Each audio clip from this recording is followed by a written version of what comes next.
Hello everyone, good morning. आज हम पढ़ेंगे जैसलमेर का भाटी राजवंश एवं इस वंश के प्रतापी शासक।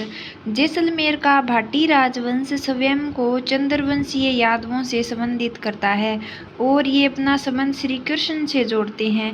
जो जैसलमेर में जो भाटी वंश हुआ वो बोलते हैं कि जो हम हैं वो चंद्रवंशीय यादवों से संबंधित हैं। ये अपना संबंध श्री कृष्ण से जोड़ते हैं और श्री कृष्ण से अपना संबंध बताते हैं। विजयराज के शासनकाल से भाटियों का नियमित इतिहास मिलता है। विजयराज का पुत्र भोज हुआ, वह गौरियों के विरुद्ध लड़ता हुआ वीर गति को प्राप्त हुआ। तो जो विजयराज है उसके पहले तो कुछ पता ही नहीं चलता, लेकिन विजयराज के शासनकाल के बाद भाटियों का इतिहास हमें देखने को मिलता है। विजयराज का पुत्र भोज हुआ, तो जो भोज था वह गौरियों के विरुद्ध लड़ता हुआ वीरगति को प्राप्त हुआ और जो भोज का उत्तराधिकारी हुआ वो जैसल हुआ, जिसने जैसलमेर की नींव रखी।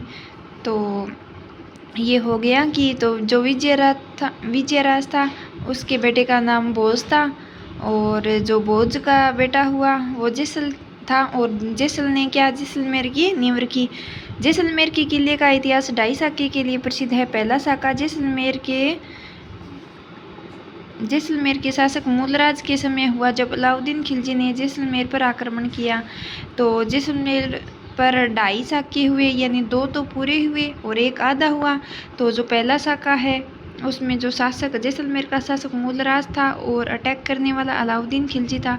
तो मूलराज और अलाउद्दीन खिलजी के बीच हुआ। दूसरा साका राव दुद्दा के समय हुआ, जब फिरोज शाह तुगलक ने जैसलमेर पर आक्रमण किया था। तो दूसरे साके के समय कौन था? दुद्दा। दूसरा दुद्दा के समय हुआ, जिसमें आक्रमणकारी था फिरोज शाह तुगलक। तीसरा साका 1550 ईस्वी में हुआ, जब जैसलमेर का शासक लूणकरण ने कंधार के शासक अमीर अली को शरण दी। तो 1550 में तीसरा साका हुआ, जो कि अर्ध साका कहलाता है।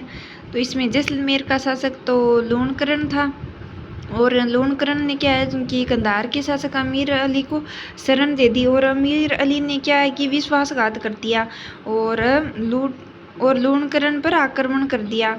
फिर क्या हुआ कि लूणकरण अपने साथियों के साथ लड़ता हुआ मारा गया, किंतु अंतिम रूप से भाटी विजयी रहे, अतः जौहर नहीं हुआ।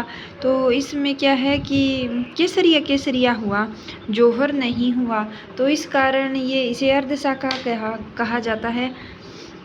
आगे अकबर ने नागौर दरबार 1570 ईस्वी में हराए। भाटी ने अकबर की अधीनता स्वीकार की तथा उसके साथ अपनी पुत्री का विवाह किया। तो अकबर ने 1570 ईस्वी में हराए भाटी ने क्या है कि अकबर का जो दरबार लगा था उसमें मुगल अधीनता स्वीकार कर ली और हराए भाटी ने अपनी बेटी का विवाह क्या अकबर के साथ कर दिया।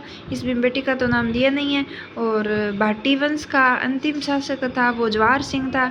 तो भाटी वंश का अंतिम शासक जवाहर सिंह था। ये बस इतना ही है, छोटा सा ही था। बाकी हम ऐसे पढ़ते ही हैं कि अकबर की अधीनता स्वीकार की, मतलब ये जो जैसलमेर का कौन सा राजा था जो मुगलों के गुलाबो बना था, तो वो था हर्राए भाटी। तो ये कंप्लीट हुआ।